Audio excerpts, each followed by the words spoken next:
എന്തൊക്കെയുണ്ട് വിശേഷങ്ങൾ? എല്ലാവർക്കും സുഖം തന്നെയെന്ന് വിശ്വസിക്കുന്നു. ഞങ്ങളിവിടെ സുഖമായിരിക്കുന്നു. നിങ്ങളെല്ലാവരും ഹെൽത്തി ആണെന്നും അതുപോലെ തന്നെ സേഫ് ആണെന്ന് വിശ്വസിക്കുന്നു. അപ്പോൾ ഞാൻ വന്നിരിക്കുന്നത് ഒരു നൊസ്റ്റാൾജിക്, എന്നെ സംബന്ധിച്ചിടത്തോളം ഒരു നൊസ്റ്റാൾജിക് ഡിഷായിട്ടാണ്. അതായത് കൊത്തുപൊറോട്ട. കൊത്തുപൊറോട്ട എന്ന് പറയുമ്പോൾ തന്നെ ഞാൻ എൻ്റെ കോളേജ് ലൈഫിലോട്ടാണ് പോകുന്നത്. അതായത് കോളേജിൽ എഞ്ചിനീയറിങ്ങിന് ഡിണ്ടിഗലിലാണ് ഞാൻ പഠിച്ചിട്ടുണ്ടായിരുന്നത്. കുറേ പേർക്ക് അറിയാം. അപ്പോൾ തമിഴ്നാട്ടിൽ പഠിച്ചവർക്ക് കൂടുതലും ഒരു നൊസ്റ്റാൾജിക് വിഭവമാണ് അല്ലേ അത്. കാരണം വീക്കിലി ഒരു പ്രാവശ്യമെങ്കിലും ഞങ്ങൾ ഹോസ്റ്റലിലുള്ളപ്പോൾ വാച്ച്മാനെ വിട്ട് വാങ്ങിച്ചിട്ട് കഴിച്ചുകൊണ്ടിരുന്നിരുന്ന ഒരു അടിപൊളിയായിട്ടുള്ള ഒരു ഡിഷാണ്. അപ്പോൾ ടേസ്റ്റിനേക്കാൾ ഏറെ ഒരുപാട് ഓർമ്മകളാണ് ഇതിൻ്റെ കൂടെ ഉള്ളത്. അപ്പോൾ ഇതുപോലെ വല്ലപ്പോഴൊക്കെ കഴിക്കാൻ തോന്നുമ്പോൾ നമുക്ക് ഉണ്ടാക്കി കഴിക്കാവുന്നതേ ഉള്ളൂ വീട്ടിൽ. വളരെ എളുപ്പമാണ് തയ്യാറാക്കാൻ. അപ്പോൾ ഞാനിന്ന് ചിക്കൻ്റെ ഗ്രേവി വെച്ചിട്ടാണ് ചെയ്തിരിക്കുന്നത്. അതേസമയം വെജിറ്റേറിയൻ ഓപ്ഷനും ഉണ്ട്. അത് ഞാൻ അടുത്ത ദിവസങ്ങളിൽ തീർച്ചയായിട്ടും കൊണ്ടുവരാം.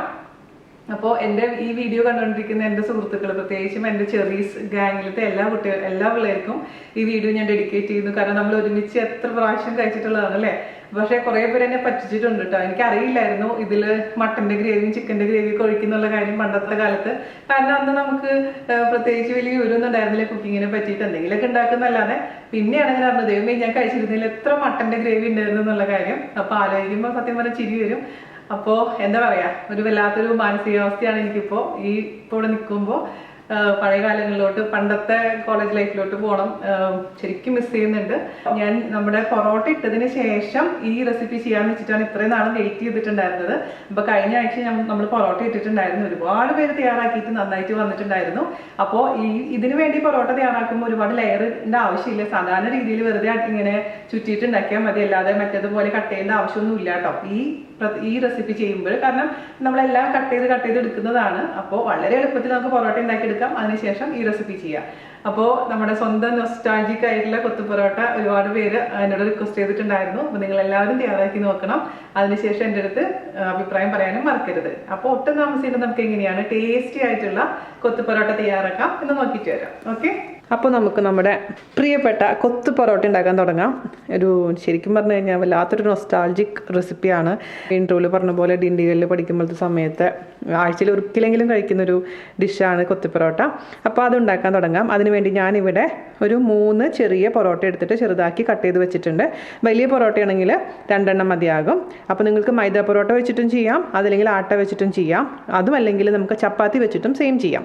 പക്ഷേ മൈദ പൊറോട്ട വെച്ച് ചെയ്യുന്ന ടേസ്റ്റ് മറ്റേതിന് കിട്ടില്ല. എന്നാൽ പോലും നിങ്ങൾക്ക് ഇപ്പോൾ മൈദ പൊറോട്ട താല്പര്യമില്ലെങ്കിൽ ഈ ഞാൻ പറഞ്ഞ 2 ഓപ്ഷനിൽ ഏതെങ്കിലും ഉണ്ടാക്കിയാൽ മതി. അപ്പോൾ ചപ്പാത്തി ആണെങ്കിൽ ഒരു 5 ചപ്പാത്തിക്ക് എടുക്കേണ്ടി വരും. ഗോതമ്പ് പൊറോട്ട ആണെന്നുണ്ടെങ്കിൽ ഇതേപോലെ തന്നെ 3 ഗോതമ്പ് പൊറോട്ട എടുക്കാം കേട്ടോ.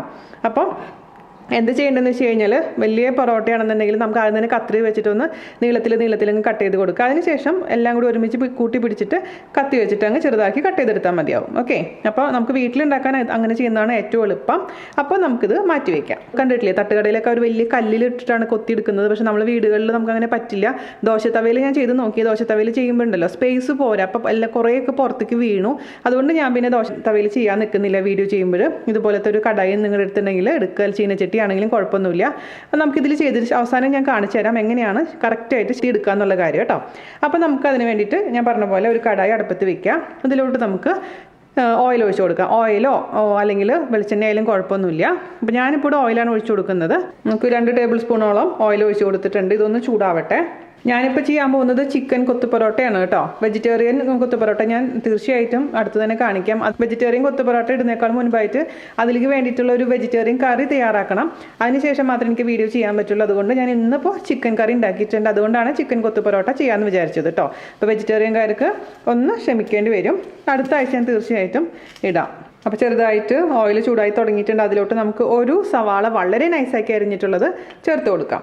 കുറച്ച് കറിവേപ്പിലയും കൂടെ ചേർത്ത് കൊടുക്കാം. എന്നിട്ട് കൂട്ടത്തിൽ കൂടെ കറിവേപ്പില നമുക്ക് അവസാനം കുറച്ചും കൂടി ഇടാനുണ്ട്. ഇപ്പോൾ ഇത്ര മതി. ഇനി ഇതിലോട്ട് നമുക്ക് ചേർത്ത് കൊടുക്കേണ്ടത് ഒരു 3 പച്ചമുളകാണ്. എൻ്റെ പച്ചമുളകിന് അധികം എരിവില്ലാത്തതുകൊണ്ട് 3 എണ്ണം ഇട്ടിട്ടുണ്ട്. അതേസമയം ഒരുപാട് എരിവുള്ള പച്ചമുളക് ആണെന്നുണ്ടെങ്കിൽ 2 എണ്ണം ചേർത്ത് കൊടുത്താൽ മതിയാകും. ഈ പച്ചമുളകും കറിവേപ്പിലയും സവാളയും കൂടി ഇട്ടിട്ടൊന്ന് നന്നായിട്ടൊന്ന് വഴറ്റി കൊടുക്കാം. നിങ്ങൾക്ക് വേണമെന്നുണ്ടെങ്കിൽ ഇതിലോട്ട് ഒരു കഷ്ണം ഇഞ്ചിയും വെളുത്തുള്ളിയും ചേർത്ത് കൊടുക്കാം. പക്ഷേ ഞാനിപ്പോൾ ഇഞ്ചിയും വെളുത്തുള്ളി ഇതിൽ ചേർക്കുന്നില്ല കേട്ടോ. കാരണം ഞാൻ കഴിച്ച രുചി എനിക്ക് റീക്രിയേറ്റ് ചെയ്യാൻ വേണ്ടിയിട്ടാണ് ശ്രമിക്കുന്നത്. അതുകൊണ്ട് അതിൽ ഇഞ്ചിയും വെളുത്തുള്ളി ഉണ്ടായിരുന്നില്ല. അപ്പോൾ ഞാനിപ്പോൾ തൽക്കാലം ഇതിൽ ഇഞ്ചിയും വെളുത്തുള്ളിയും ചേർക്കുന്നില്ല. അപ്പോൾ നിങ്ങൾക്ക് വേണമെന്നുണ്ടെങ്കിൽ ഒരു ചെറിയ കഷ്ണം ഇഞ്ചിയും ഒരു 2 വെളുത്തുള്ളിയും കൂടി നൈസാക്കി അരിഞ്ഞ് ചേർത്ത് കൊടുത്താൽ മതിയാവും ഈ സമയത്ത് കേട്ടോ. അപ്പോൾ ഇതൊന്ന് വാടി വരുന്ന സമയത്ത് നമുക്ക് ഇതിലോട്ട് തക്കാളി ചേർത്ത് കൊടുക്കണം. ഒരുപാട് ബ്രൗൺ ഷെയ്ഡ് ആവാൻ നിൽക്കൊന്നും വേണ്ട. ഇത് വളരെ എളുപ്പത്തിൽ തയ്യാറാക്കാൻ പറ്റുന്നൊരു ഡിഷാണ് കൊത്തു പൊറോട്ട എന്ന് പറയുന്നത്. നമ്മൾ കണ്ടിട്ടില്ലേ, നമ്മൾ തട്ടുകടയൊക്കെ പോയി കഴിഞ്ഞാൽ നമ്മൾ ചെന്ന ഉടനെ തന്നെയാണ് അവരെല്ലാം കൊത്തി തരാറുള്ളത്. ഒരു മാക്സിമം ഒരു 5 മിനിറ്റ് കൊണ്ട് അവർ നമുക്ക് പാഴ്സൽ തരും, അല്ലെങ്കിൽ അവിടെ ഇരുന്ന് കഴിക്കാൻ പറ്റും. അപ്പോൾ പൊറോട്ട അല്ലെങ്കിൽ ചപ്പാത്തി നമ്മുടെ കയ്യിലുണ്ടെന്നുണ്ടെങ്കിൽ പെട്ടെന്ന് ഉണ്ടാക്കിയെടുക്കാൻ പറ്റും. അതുപോലെ തന്നെ ഗ്രേവി കേട്ടോ. ഇപ്പോൾ ചിക്കൻ തന്നെ വേണമെന്നില്ല, നിങ്ങൾക്ക് മട്ടൻ്റെ ഗ്രേവിയോ ബീഫിൻ്റെ ഗ്രേവി എന്താണെന്ന് വെച്ച് കഴിഞ്ഞാൽ ഇടാം.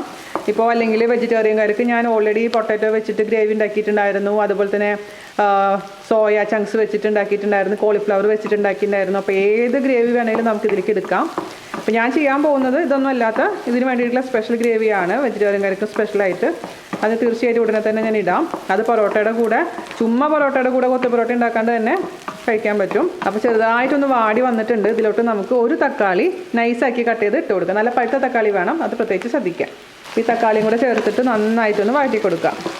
നമ്മൾ ഇതുവരെ ഇതിൽ ഉപ്പിട്ടിട്ടില്ല. നമ്മൾ മുട്ട ചേർത്തതിന് ശേഷം മാത്രമേ ഞാൻ ഇതിൽ ഉപ്പിട്ട് കൊടുക്കുന്നുള്ളൂ. കാരണം നമ്മൾ ചേർക്കാൻ പോകുന്ന ചിക്കൻ്റെ ഗ്രേവിയിൽ ഉപ്പ് ഓൾറെഡി ഉണ്ട്, അതുകൊണ്ടാണ് ഞാൻ ഇപ്പോൾ ചേർക്കാത്തത് കേട്ടോ. അപ്പോൾ നമ്മുടെ തക്കാളി ഒരുപാട് അങ്ങ് കുക്കാവാൻ നിൽക്കണ്ട, ചെറുതായിട്ടൊന്ന് വാടിയാൽ മാത്രം മതിയാകും. അതിലോട്ട് നമ്മളുടെ ചെറുതാക്കി കട്ട് ചെയ്ത് വെച്ചിരിക്കുന്ന പൊറോട്ട ചേർത്ത് കൊടുക്കാം. ഒന്നെല്ലാം കൂടി ഒന്ന് മിക്സ് ചെയ്ത് കൊടുക്കാം. അപ്പോൾ നമുക്ക് ഇതിലേക്ക് ഒരു മുട്ട ചേർത്ത് കൊടുക്കാം. ഞാൻ പറഞ്ഞ പോലെ മുട്ട വേണമെന്നുണ്ടെങ്കിൽ മുട്ടയുടെ അളവ് കൂട്ടാൻ ഒരു കുഴപ്പമില്ല.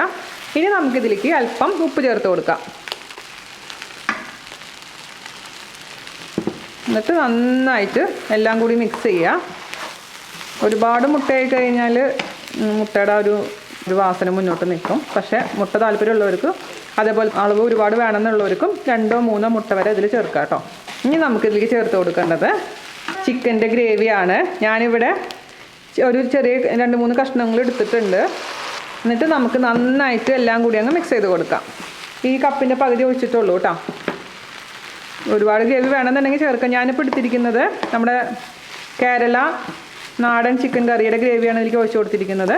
അതുപോലെ തന്നെ 2-3 ചെറിയ കഷ്ണങ്ങളും ചേർത്ത് കൊടുത്തിട്ടുണ്ട്. കഷ്ണം ചേർക്കണമെന്ന് ഒരു നിർബന്ധമില്ല കേട്ടോ. ഞാനിപ്പോൾ മീഡിയം തീയിലാണ് വെച്ചിട്ടുണ്ടായിരുന്നത്. നമുക്ക് തീ ഒന്ന് ചെറുതായിട്ടൊന്ന് കൂട്ടി കൊടുക്കാം. ഇനി നമുക്ക് ഇതിലേക്ക് ചേർത്ത് കൊടുക്കേണ്ടത് പെപ്പർ പൗഡറാണ്. ഞാനിതിലേക്ക് ഒരു 1/2 ടീസ്പൂൺ പെപ്പർ പൗഡർ ചേർത്ത് കൊടുക്കുന്നുണ്ട്. മിക്സ് ചെയ്ത് കൊടുക്കാം. ആ മുട്ടയും എല്ലാം അത് നന്നായിട്ടൊന്ന് കുക്കാവണം. അപ്പോൾ അവരെന്ന് വെച്ച് കഴിഞ്ഞാൽ ഈ ഇതിൽ വെച്ചിട്ട് തന്നെയാണ് കൊത്തിയെടുക്കാറുള്ളത്. ഞാനൊരു പ്ലേറ്റിലോട്ടാണ് മാറ്റാൻ പോകുന്നത്. ഇപ്പോഴല്ല, ഒരു 2 മിനിറ്റ് കഴിഞ്ഞതിന് ശേഷം ഒരു വലിയ സ്റ്റീൽ പ്ലേറ്റിലോട്ട് മാറ്റിയിട്ട് അതിൽ വെച്ചിട്ടാണ് കൊത്താൻ പോകുന്നത്. കാരണം എനിക്കിവിടെ നോൺ സ്റ്റിക്കിൻ്റെ പാത്രം ആയതുകൊണ്ട് ഇതിൽ വെച്ച് നമ്മൾ കൊത്തിയിട്ടുണ്ടെങ്കിൽ നമ്മുടെ പാത്രം കേടായി പോകും. അതുകൊണ്ട് ആ റിസ്ക് എടുക്കുന്നില്ല ഞാൻ. ഈ സമയത്ത് നിങ്ങൾ ഇതിൻ്റെ രുചിയൊക്കെ നോക്കുക. നമ്മുടെ പൊറോട്ടയൊക്കെ നന്നായിട്ട് സോഫ്റ്റ് ആവണം, അത് നിർബന്ധമുള്ളൊരു കാര്യമാണ്. അങ്ങനെ സോഫ്റ്റ് ആയിട്ടില്ലെങ്കിൽ കുറച്ചും കൂടെ ചിക്കൻ്റെ ഗ്രേവി ചേർത്ത് കൊടുക്കണം.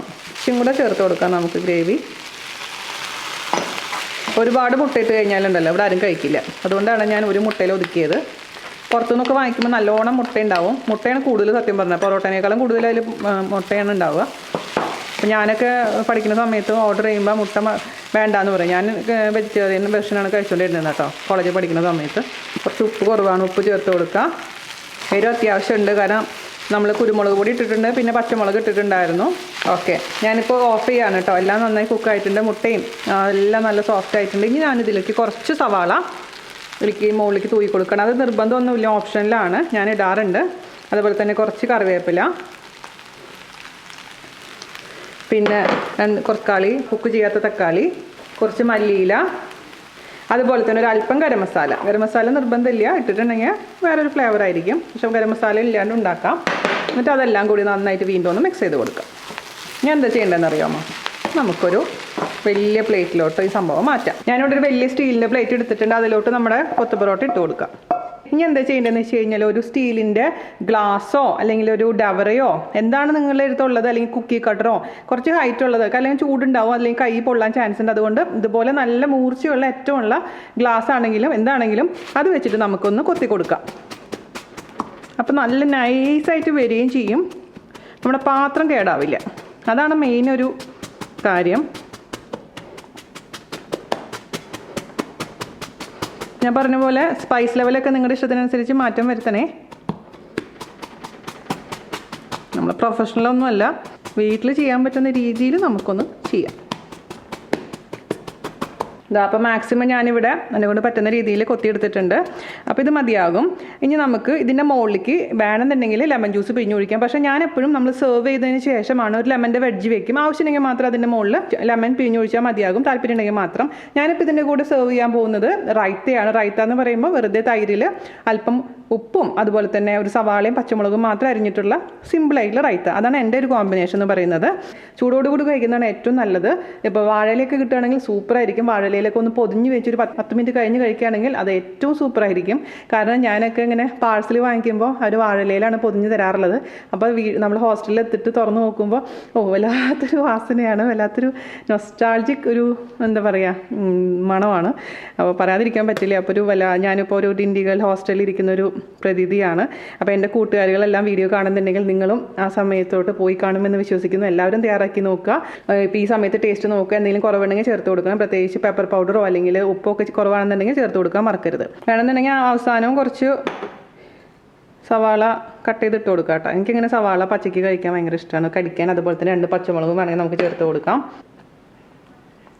അപ്പോൾ ഇതാ നമ്മുടെ കൊത്തു പൊറോട്ട ഓട്ടോയെല്ലാം എടുത്ത് കൊണ്ടുവന്നിട്ടുണ്ട്. അപ്പോൾ ഇത് കുറച്ചും കൂടെ കുഴഞ്ഞിരിക്കണമെന്നുണ്ടെങ്കിൽ ഞാൻ പറഞ്ഞ പോലെ ഒന്നില്ലെങ്കിൽ ഗ്രേവിയുടെ അളവ് കൂട്ടണം, അല്ലെങ്കിൽ മുട്ടയുടെ അളവ് കൂട്ടണം. അത് നിങ്ങളുടെ ഇഷ്ടത്തിനനുസരിച്ച് മാറ്റം വരുത്തിക്കോളൂ കേട്ടോ. ഞാൻ പറഞ്ഞില്ലേ ഇവിടെ മുട്ട അധികം ഇഷ്ടമില്ലാത്തതുകൊണ്ട് ഞാൻ ഒരുപാട് മുട്ട ഇട്ടിട്ടില്ല, ഒരു മുട്ട മാത്രമേ ചേർത്ത് കൊടുത്തിട്ടുള്ളൂ. അപ്പോൾ സിമ്പിൾ ആൻഡ് സൂപ്പർ ആയിട്ടുള്ള അതേസമയം ഫില്ലിംഗ് ആയിട്ടുള്ള റെസിപ്പിയാണ്. എല്ലാവരും തയ്യാറാക്കി നോക്കുക. വെജിറ്റേറിയൻ വേർഷൻ ഞാൻ പറഞ്ഞ പോലെ പ്രോമിസ് ചെയ്ത പോലെ തന്നെ അടുത്ത ആഴ്ച തീർച്ചയായിട്ടും നിങ്ങൾക്ക് ഞാൻ കാണിച്ചു തരാം. അപ്പോൾ അടുത്ത അടിപൊളിയായിട്ടുള്ള റെസിപ്പി ആയിട്ട് വരുന്നവരേക്കും നന്ദി, നമസ്കാരം. Thank you.